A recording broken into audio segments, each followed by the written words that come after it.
Oh no. Oh no! Charlie Brown! Oh. Hi everyone, I'm Nathan. So you got me a bit teary there reading Peanuts. It's a comic strip book. I'm here to talk to you about the Peanuts movie. And what does it mean? Depending on where you are, the Peanuts movie could be out in the cinema, or when you are actually. It could be in the future, and it could be out on DVD, Blu-ray, whatever's after Blu-ray. Something small and invisible in your eye, in your brain, projected into your brain. Wow. When it was first announced that Peanuts movie would be in 3D CGI, everyone was like, what? No. Including me. The comic strips are famous for being very two-dimensional. The perspective is always that side-on perspective. And so a 3D movie kind of seemed silly. CGI faces of Charlie Brown, they just don't work. They're just terrible. And all of the merchandise that has been sold is never really that good. I mean, this one, I like this one because his nose is still slanted that way and it works really well.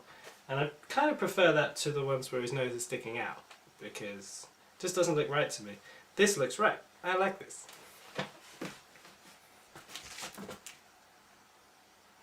Good grief. Lucy pulled the shelf away from him. Lucy! I just run over him with the chair. When we started seeing the preview pictures and then the teaser trailer, that was it. It was, I think most of us were sold. It looked like a painting. It looked like stop motion at the beginning. I feel like the animation has actually developed since the teaser, and it looks a lot smoother than that now. But yeah, really good teaser, and since then it's just been getting better and better and better. It looks like a painting. You couldn't really get that with 2D unless you were doing every frame painted. I know it was a big a big change for 3D. They couldn't just rotate a 3D head of Charlie Brown's big circular head. All the characters' heads change shape when they turn around, so they had to find out a way to be able to just keep swapping the models of head while they're animating, which is, you know, a 2D kind of way of animating, I think, and the style of the animation looks very inspired by Bill Melendez, Bill Melon face, Bill Moustache, brilliant person. Unfortunately, I can't say his name. Bill Melendez. That's probably closer. He had a big moustache. And he's the voice of Snoopy, which is excellent. With all of these advances and all of these step-ups in the look of the film and the look of the series, what does it mean for Peanuts? What does it mean for the franchise? And what does it mean for the animation of the franchise? The last film that kind of made us look at 3D CGI a little bit differently was the Lego Movie, I think. It was something that I kind of was waiting for someone to produce, because I thought, well, someone could do this, and they did. And they did it really well. They made 3D CGI look like stop motion. It was animated, and with all the joints and the lighting, it felt like a stop motion film that we made with Lego. For a full-length Lego movie, we kind of expected that. We kind of expected the computers to just kind of take over and make that. And it was really good. It's not stop motion, but then they would have missed out on a few things. I mean, that scene with the sea, every single piece of the sea it's a piece of Lego, and the explosions. You couldn't really get that with, especially the sea. You couldn't get that with stop motion. But the Peanuts movie, no one really knew. It's something we could not really comprehend. And obviously, while we were thinking this isn't possible, Blue Sky were working and making this what it is. And they were working on scanning in images of Schultz's artwork and the hands and the heads, and working really hard to make it have that feel of the comic strips. Another big change with the Peanuts movie is that it looks, from the teasers and trailers and from what some people have said, the dialogue is a lot more natural. There's no awkward gaps for punchlines, which work brilliantly in the comics and work in the stories of the comics. But when they were translated straight to specials and the TV show, I mean, they had a really brilliant charm about them, and I always love that. But it never felt like they were really in a real living world situation.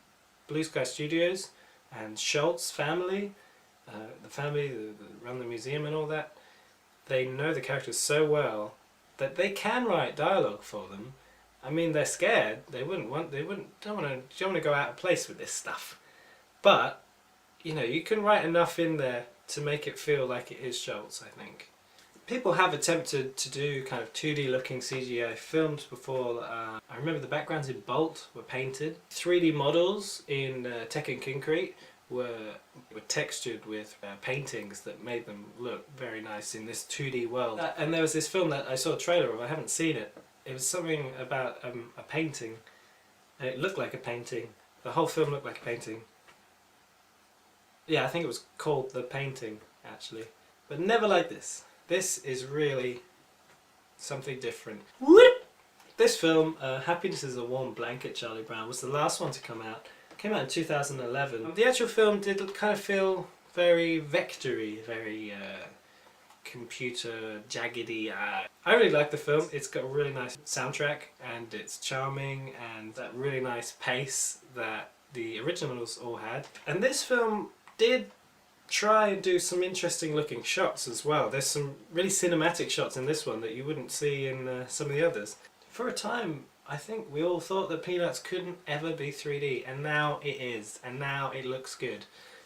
But is that great? I mean, you know, will we never have another attempt? What does it mean because a big studio is making the film? I mean, this one was just for a TV movie.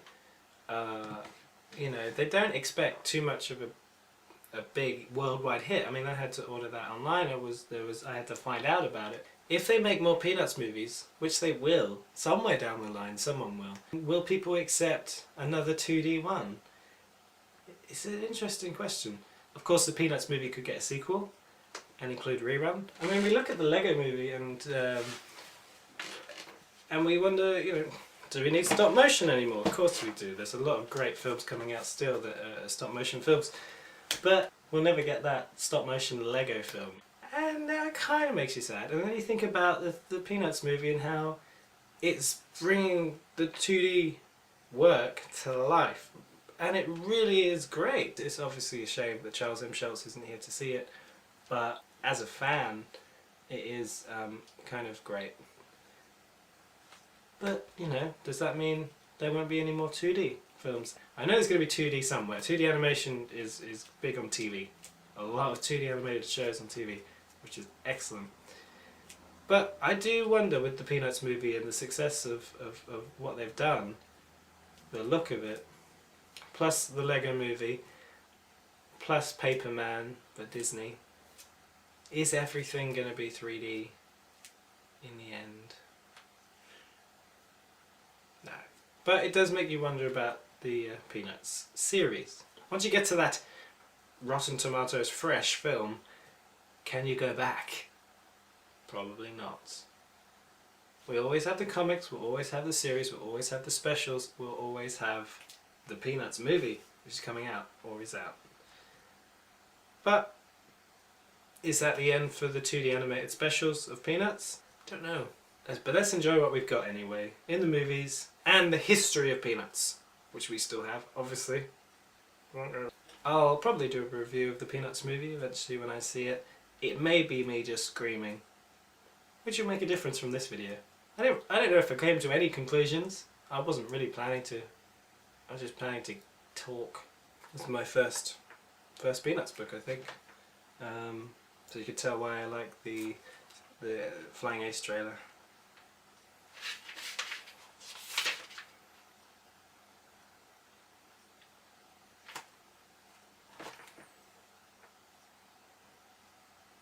Can't wait for the movie. Bye! Great, I'm gonna go read some Garfield.